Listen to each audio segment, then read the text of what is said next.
Hey everyone, Derpy here, back with another Battle Pirates video. This is my Reaver level 506 Chaos Theory video, using my U0 Riots.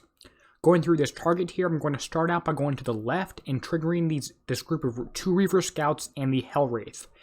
I'm able to target those. I'm trying my best to kite the enemy scouts while moving my ships off to the right side of the target, because I intend to bring the Hellwraith through the mines instead of trying to kill it with my torpedoes.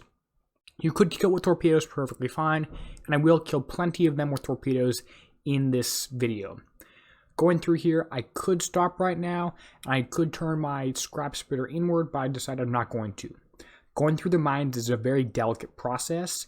I have to bring the whole fleet through this one, and after I'm through, I'm going to move my fleet around so that the enemy Hellwraith goes on as many of the mines as possible. It's going to be 2, and I end up killing more than 3/4 of it using the mines. Once that's done, I'm going to target it. If anything is shooting at you in this entire target, you need to be moving. That's the rule. If something's shooting at you, you need to be moving.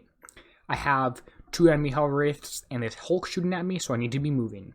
I have an ice torpedo coming at me, which I barely avoid. I don't think I took any damage from that.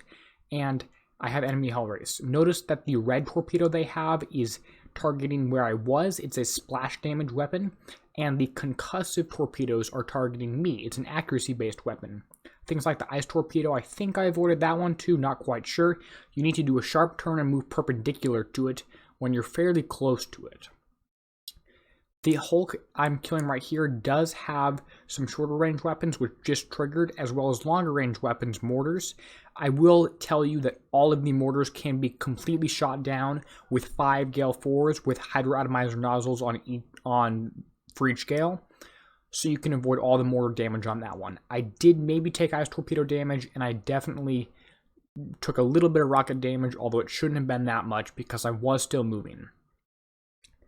Here's an interesting part. Based off TSM's advice on the Battle Pirates crib, Alliance crib videos, I'm using 1 ship here to go through the mines. That way if I trigger it and one mine, I go over 1 mine, only 1 ship's going to take damage instead of all 5. I do lose the stacking bonus, but I will take less damage if only 1 ship is targeted by splash than all 5. So I've selected hole number 2 here. And look at that, just as I said it, one of the mines, I ended up taking damage from it. It is possible to go through the targets here without triggering mines. I could record 100 different videos and only show you the best one, but I'm going to be ethical and show you the damage I'm actually getting. Once the ships are caught up to me, they're shooting at me, so I have to be moving. Again, remember the rule. If it's shooting at you, you need to be moving. That's because every single ship here has splash damage, so you need to try and avoid that as best as you possibly can.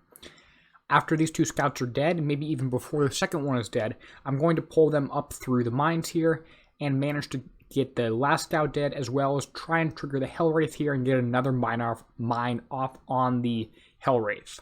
That's going to mean that I'm going to be able to kill it a little bit more easily, and I will take less of the concussive damage from that small gray torpedo and less of the explosive damage from the large red fire twister torpedo.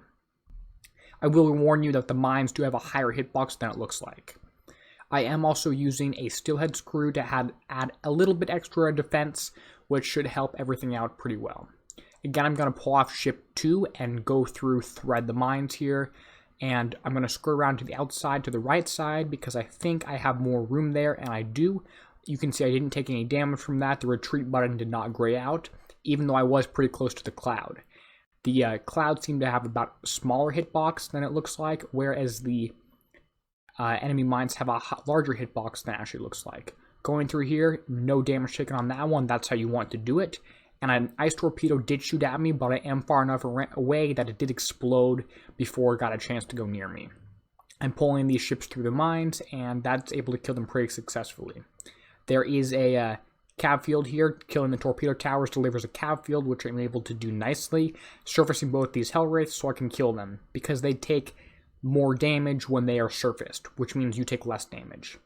Going through here, ice torpedoes coming at me, it is going to go out of range before it reaches me.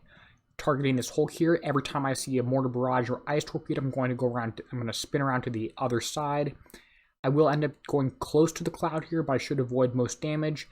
If I stop right here, you can see that my gales shoot down every single enemy mortar, and that ice torpedo misses me because it's bad at turning and I was able to dodge it. I am staying at max range here, so I'm not getting hit by any of the rockets. The death mortars that come out here, they're actually not mortars. You can't shoot them down with gales, but they will land, and you can see that one just landed at the top right by my fleet. If it landed on me, I would take a little bit of explosive damage. So you have to do your best to avoid those, although it is difficult. I'm going to trigger this next group here that's moving, and I could pull them all the way through the top of the target and have them trigger on mines up there, but I'm not going to. I'm going to stay at max range, kite them, moving through, and it looks like everything's working out pretty well. I'm going to try and pull them over this concussive torpedo tower, because that is going to be able to surface the enemy Hellwraith, and when they're surfaced, they take more damage. I do have to try and keep moving the entire time, because if splash damage is coming towards you, the rule is you need to keep moving. If you want a more detailed breakdown, you can see my Skirmish 2020 cycle strategy guide, which is still useful. And by the way, if this video is helpful right now, go ahead and leave a like, and that lets me know that it is helpful, and I will make more videos like this. This last set of 3 ships here, I'm going to once again thread the mine here with 1 ship, so that if something triggers, then I will take less damage. I got through in okay, now I have to trigger them and get out. Triggering them when you get out is always harder, because you're under more pressure because things are coming at you. And look at that, I do end up triggering 1 mine, luckily not 2, but I only had 1 ship take damage instead of 2 ships. If you wanted to build 1 ship that has higher explosive defense for the sole purpose of threading the mines, that's a great thing. I might end up having to do that myself. Looking at this here, you'll see, I will show you my build at the end, and I'm able to kite these enemy ships here if I keep moving, because they're shooting at me, they're doing splash damage. Enemy Hellwraith here, you can still kill them if they're not surfaced, it doesn't matter too much. Okay, that target is dead here, and I will be uploading videos on everything else. My level 140, 141 will be on my channel, so keep an eye out for that. Damage taken here is some concussive and explosive, more explosive, which is interesting, and I have far less explosive armor. So if I refit my fleet, add more explosive armor, I'll do better. Total points earned is less than 500,000 because I didn't kill the whole target. If enemy ships go over mines, you will get less points. Total repair time 2 hours 16 minutes. I'm going to roll to an end screen now. I hope this video helped. If it did, you can click on one of the 3 things now and like the video like I already mentioned. If you want more Battle Pirates videos, then you can subscribe. And as always, this is Derpy, signing out, helping you be a better pirate.